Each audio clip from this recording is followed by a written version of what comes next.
So let's talk about the map setup. You can see here on the home page, we're going to click on the map icon.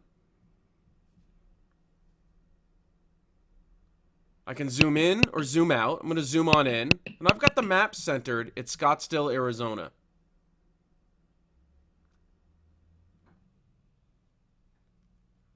You can see I can scroll around. Now I'm going to press the menu button. And from here, I can actually choose the map overlay that best suits me. So whether it be nighttime mode or topographical, that's typically what people fly in. Terrain for mountainous areas.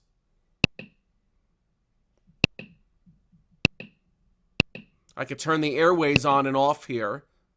That's a feature I like. Here's the high airways coming out of Phoenix. You can see them in green.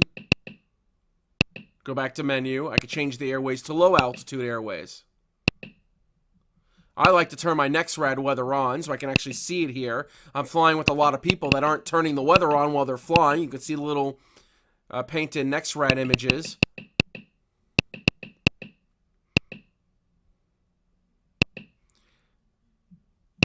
And I always think it's a good idea to turn your traffic on as well, so that way you can actually see traffic displayed on the map. Now let's talk about map setup. We're going to use map setup to select or deselect the map features that you want. So the way they break these down is into different tabs. So I like to fly personally in track up. I know some people like north up. I basically can set that after 50 nautical miles range, it'll go to north up automatically. I like my auto zoom feature personally to be off. Some people like it on. I like it off.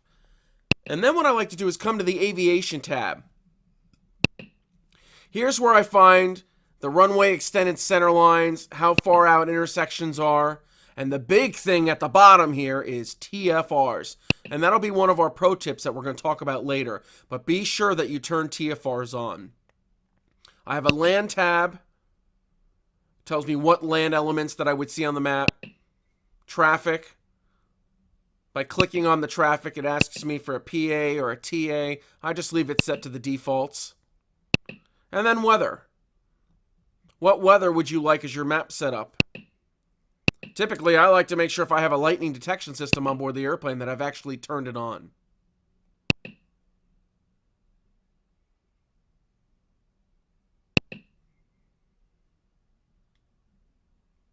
Next, here's one of the really neat things on the map you can do, and that's obviously from the old Garmin 400, 500 series, is you can actually configure the nav data fields.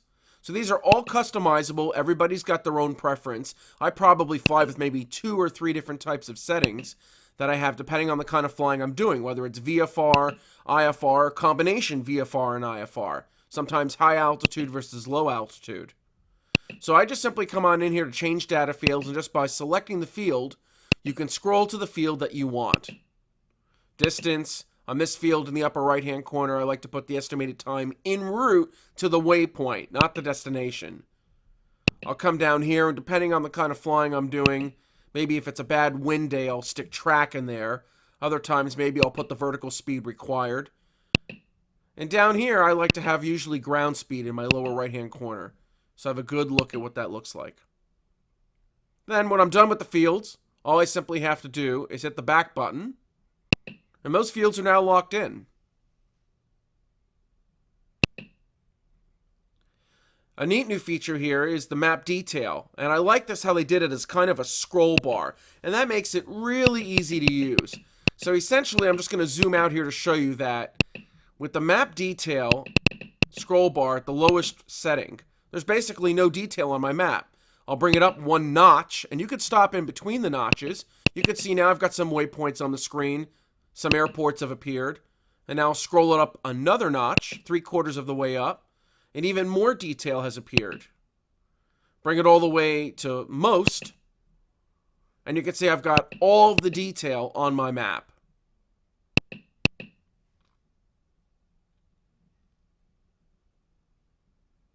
I can pan around, and look at different airspace. You can see here for the airspace for Phoenix, I can click on that. It tells me that it's 9,000 to 5,000 feet. You can see it highlighted in blue. And if I even want the frequencies, it'll give me all the frequencies for the airport that are tied to Phoenix Sky Harbor. And then on each frequency, I can actually click on it and get the narrative to find out if that's the correct sector. Again, stuff that we've seen on the G1000 and the Garmin 400, 500 series. A nice feature is the next button. Be sure that you use the next button when moving around airspace. It makes it kind of easy. I'm seeing people try to thump with their finger or try to get it on the airspace. And I just say, hey, just use the next button. It makes it easy. And they're just like, oh, that's a great tip. So use the next button to move around from different airspaces. Anytime you want that airspace, you just click on the airspace button. It'll tell you the altitudes as well as even offer you the frequencies as well. Pretty cool. Just zoom on out.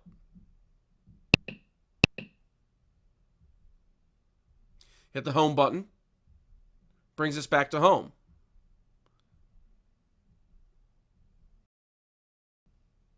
So let's take a look at pro tip number 1. Pro tip number 1 is in map setup under aviation, scroll down and turn on the TFRs.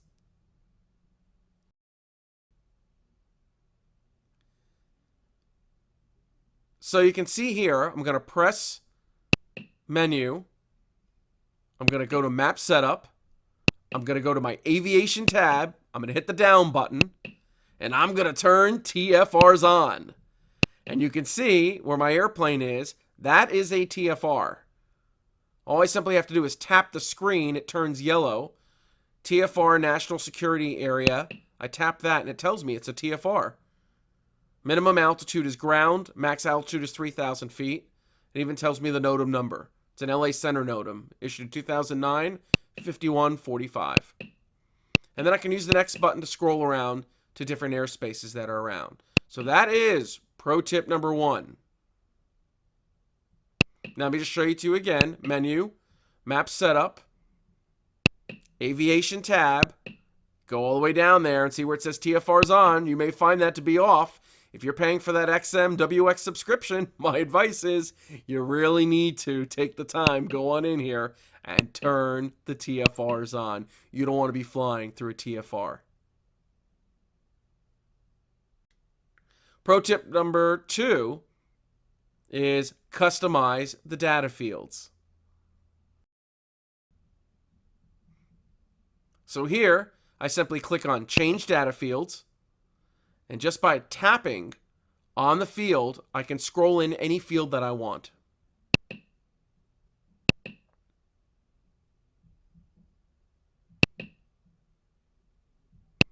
I can hit Menu. I can restore the default fields. And that gives me the defaults: desired track, ground speed, distance. Or I can hit Change the Data Fields and go on in and configure the data fields to what I like. And remember, I have different preferences whether I'm flying IFR, VFR, or a combination of both. Here I like to put distance on the left, estimated time en route on the right. I like my track when I'm flying in heavy wind conditions that are constantly changing. And I like to put my ground speed in lower right-hand corner. But again, these are all user definable. You can do whatever your preferences are. When you're done, just hit the back button. Pro tip number 3 is use the next button when reviewing airspace. So here's airspace. When you're trying to scroll around the airspace, folks, we're seeing people use their finger. My advice is once you've tapped on the screen to select an airspace and you want to start moving around to different airspaces, just use the next button. It works like a charm. Pro tip number 1 is in map setup, under aviation, scroll down and turn on the TFRs. Pro tip number 2 is customize the data fields. And pro tip number 3 is use the next button when reviewing airspace.